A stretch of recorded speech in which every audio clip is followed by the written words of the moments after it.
تو یہ المیہ کی بات ہے کہ وہ اسی روڈ سے جاتی ہیں، اور اسی روڈ کے اوپر جو ایف آئی آر میں درج ہے، جس کے باقاعدہ طور کے خواجہ طریف کے بھانجے اور محمد جوید بٹ کے مرحوم کے بیٹے، بڑے بیٹے نے اپنی مدیت میں پرچہ کروایا ہے، اس میں واضح طور کے اوپر لکھا ہوا ہے کہ میری والدہ ان 4 قسمیں سے کیسر بٹ کو، جو لکھو ڈیر سے ہیں اور جو بہت زیادہ شدید بیان بازی بھی کر رہے تھے اور سخت لفظ بول رہے تھے، اور کئی پروگرام کے اوپر تو جب خواجہ طریف گلشن کا نام لیتے تھے تو بیپ لگ جاتی تھی، تو اس کا مطلب کہ کچھ کہتے ہی تھے وہ، تو ان کا نام اور امیر مصعب کے اور امیر بلاج کے چھوٹے بھائی امیر فتح کا نام بھی نامزد ملزموں میں ہوتا ہے، اور اس میں یہ ڈائریکشن دی جاتی ہے، ایف آئی آر میں لکھا جاتا ہے متن کے اندر کہ یہ دونوں پیچھے بیٹھے ہوئے تھے، اور اندھا دھند فائرنگ ہو جاتی ہے اور میرے والد صاحب شدید زخمی ہو جاتے ہیں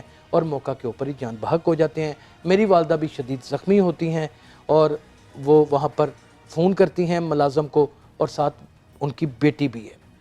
ایک تو یہ نہایت افسوسناک واقعہ ہے، اسے دل کسی صورت بھی ہم میں سے کوئی انکریج نہیں کر سکتا۔ یہ دشمنیاں پہلے صرف مردوں کی حد تک تھیں، اب یہ خواتین کی حد تک بھی جا پہنچی ہے۔ اب ناظرین، اگر اس پورے کیس کا پس منظر دیکھیں تو یہاں پر سب سے زیادہ اگر کوئی نااہلی، یہ تجزیہ ہے میرا، میں تجزیہ کر سکتا ہوں، میں نے یہاں شہر میں اگر رپورٹنگ کرنی ہے تو مجھے حق بات کرنی چاہیے، ہم کسی پارٹی کو برا یا اچھا نہیں کہہ رہے، یہ بالکل کلیئر تجزیہ ہے کہ جب ٹیپو پلوان کی قتل ہوتا ہے ایئرپورٹ کے اوپر تو تب بھی وہاں پر شکیل بٹ موجود تھے، یہ میں پہلے بھی بہت سارے ویلاگز میں کہہ چکا ہوں۔ جب یہاں پر احسن شاہ کو مارا جاتا ہے، وہ پولیس مقابلہ ہوتا ہے یا بھائی اس کا آ کے اس کو گولی مار دیتا ہے، جبکہ ہے یہ ایک جعلی پولیس مقابلہ، اس میں کوئی دوسری رائے رکھی ہی نہیں جا سکتی، ایسے یہ کہانیاں ہی ہیں، لیکن وہ پولیس مقابلہ ہوا، احسن شاہ وہاں بیچ میں مارا گیا اور احسن شاہ تو اپنے مقام کو پہنچ گیا، لیکن وہاں پر بھی شکیل بٹ صاحب ہی موجود ہوتے ہیں۔ بلاج کا انتقال ہوتا ہے تب بھی شکیل بٹ صاحب ساتھ ہی ہوتے ہیں، اور احسن شاہ کو تو لے کے باقاعدہ طور کے اوپر جا رہے ہوتے ہیں نا، ایک جگہ کی نشاندہی کرنے کے لیے۔ اب ایک سب انسپیکٹر جو آرگنائز کرائم یونٹ کا سب انسپیکٹر ہے، وہ کتنا زیادہ طاقتور ہے کہ وہ پورے انڈر ورلڈ کو اور پورے پہلوانوں کو لاہور کے جانتا ہے، ان کے بارے میں جانتا ہے۔ چلیں، پولیس افسر کے مراسم ہو سکتے ہیں، صحافیوں کے مراسم ہو سکتے ہیں ان لوگوں سے، کیونکہ انٹرویو کرنا ہوتا ہے، پولیس افسر نے انفارمیشن لینی ہوتی ہے، لیکن ہر واقعے میں یہ شامل ہوتے ہیں۔ یہ ظاہر بات ہے کہ اس وقت بٹ برادری کے ذہن میں بات بڑی شدت سے یہ گھوم رہی ہے، یہ چکر کھا رہی ہے، اور یہ بات سمجھ بھی آ جاتی ہے، یہ بات ہمارے ہاں سمجھ بھی آ جاتی ہے کہ یہی شخص موجود ہوتا ہے۔ اب ناظرین، حق تو یہ ہے کہ محمد جوید بٹ جو تیفی بٹ کے بہنوئی ہیں، جب ان کو مرڈر کیا جاتا ہے تو سیف سٹی جس کو کہا جاتا ہے لاہور کو، اس سیف سٹی میں اس مقام کے اوپر ایک بھی کیمرہ فنکشنل نہیں ہوتا، یعنی کہ یہ سیف سٹی نہیں ہے، ہم اس سٹی کے اندر محفوظ نہیں ہیں۔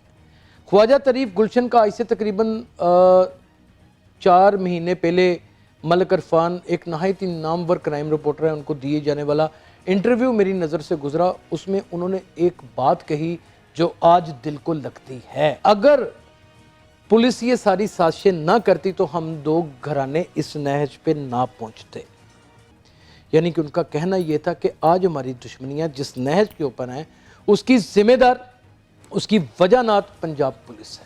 یہ میں نے نہیں کہا، یہ خواجہ طریف گلشن نے کہا، یہ کلیئرلی کہا، اور انہوں نے یہ بھی کہا کہ جو لٹ مار میرے گھر میں مچائی گئی ہے اس کا حساب بھی میں مکمل طور کے اوپر لوں گا۔ ناظرین، اس انٹرویو کو خواجہ طریف گلشن کے دوبارہ سنیے گا، بڑی باتیں واضح ہو جاتی ہیں، بڑی باتیں واضح ہو جاتی ہیں۔ میں نے آپ کو بتا دیا ہے پولیس کی بہت بڑی نااہلی اس مرڈر میں نظر آ رہی ہے، اور یہ بھی بات حقیقت ہے کہ شہر میں گینگ وار چھڑنے کا بہت بڑا خدشہ ہے۔ کون کون لوگ اس کے شکار ہوں گے اس کا نہیں پتا۔ حد تو یہ ہے کہ غائبانہ طور کے اوپر ان صحافیوں کو بھی دھمکیاں موصول ہو رہی ہیں باتوں باتوں میں، میٹھی میٹھی باتوں میں، اشاروں کناؤں میں کہا جا رہا ہے کہ نشانے دے ہوتے تو ہیں. اس میں ممکن ہے میں بھی ہوں یا کوئی اور بھی ہوں یا کتنے بھی لوگ ہو سکتے ہیں، اس کے بارے میں نہیں کہہ سکتا، جو رپورٹ کر رہے ہیں. جبکہ ایک کرائم رپورٹر کا کام ہی یہ ہے، اس کا رسک روٹی یہ ہے کہ اس نے خبر نکالنی ہے، اور اس نے خبر نکالنی ہے تو اس کے بچوں تک رزق پہنچنا ہے. اس کے علاوہ تو اس کا کوئی دھندا نہیں ہے نا. اب وہ خبر کسی کے خلاف ہو سکتی ہے یا وہ خبر کسی پارٹی کے حق میں ہو سکتی ہے. جس کے حق میں ہوگی وہ تالیاں بجائے گا، اور جس کے خلاف ہوگی وہ منہ بناتا پھرے گا، اور وہ غصے میں بھی آئے گا اور غرائے گا بھی اور کہے گا کہ یہ میرے خلاف کر رہا ہے.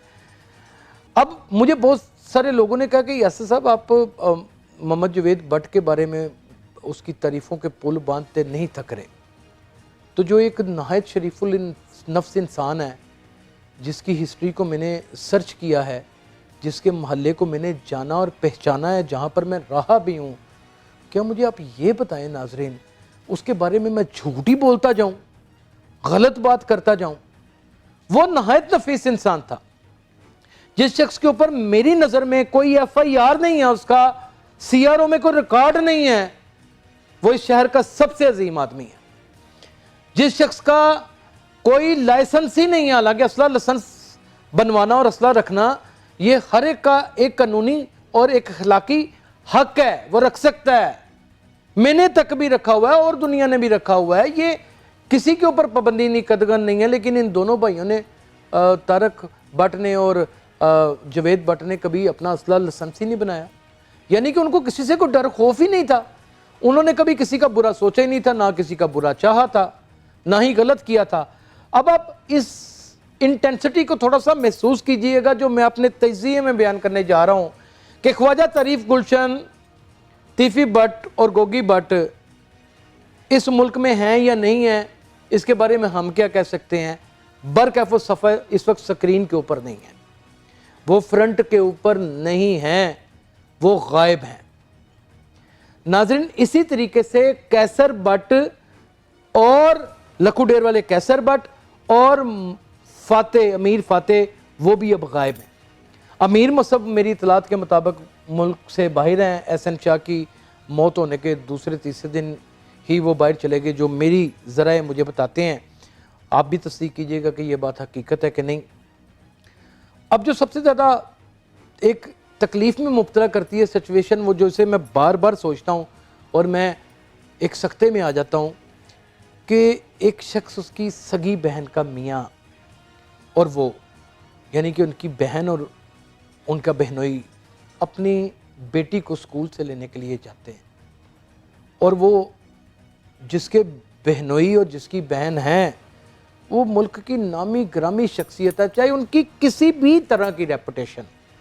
لوگ ان سے سیلفیاں بنانے کے لیے گھنٹوں انتظار کیا کرتے تھے. میں نے کئی شادیوں میں دیکھا ہے، اگر وہ کسی شادیوں میں ایسے میں گئے ہیں تو وہ میں نے دیکھا ہے. میں نے یوٹیوب کے اوپر، میں نے مختلف جگہوں کے اوپر ان کی ویڈیوز دیکھی ہیں کہ لوگ ان کے ساتھ سیلفیز بنوانا چاہتے تھے. اسی طرح امیر بلاچ کے ساتھ بنوانا چاہتے تھے.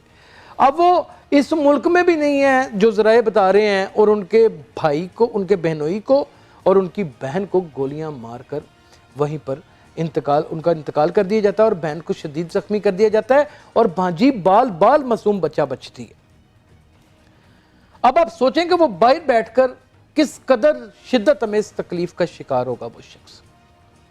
ناظرین، رپورٹر کا کام ہے ایک تجزیہ دینا، رپورٹر کا کام ہے ایک خبر فائل کرنا، رپورٹر کا کام ہے آنے والے اندیشوں کو ظاہر کرنا.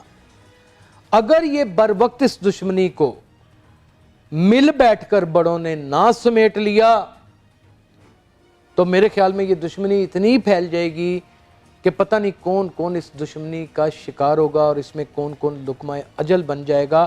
خدا ایسے وقت سے شہر کو بچائے، اس کے امن کو محفوظ رکھے. آنے والے وقتوں میں جیسے جیسے کوئی اپڈیٹس آتی چلی جائیں گی ہم آپ کو بتائیں گے. دونوں ہی فیملیاں، بلا ٹرکاں والا کی فیملی اور خواجہ طریف گلشن کا خاندان، اس شہر کا معروف تجارتی خاندان ہیں، اور یہ کسی سے کوئی ڈکی چھپی بات نہیں. اور یہ بھی حقیقت ہے کہ یہ ماسٹر مائنڈ بھی گنے جاتے ہیں. آج تک جو ان کی فیملیز میں قتل ہوئے ہیں ان میں سے کسی نے اپنے ہاتھ سے قتل نہیں کیا، وہ باقاعدہ طور پہ شوٹر قتل کرتے ہیں. یہی ایف آئی آرز جو اب تک میں نے اسٹڈی کی ہیں اس میں الزامات نظر آتے ہیں. اور اگر یہ شوٹرز نے قتل کیے ہیں تو پھر یہ پولیس کا دعویٰ غلط ثابت ہو جاتا ہے کہ اس شہر میں شوٹر نہیں ہے. تمام تجزیے تمام خبروں کے ساتھ آپ سے ملتا رہوں گا. اپنا بہت خیال رکھیے گا. اللہ حافظ.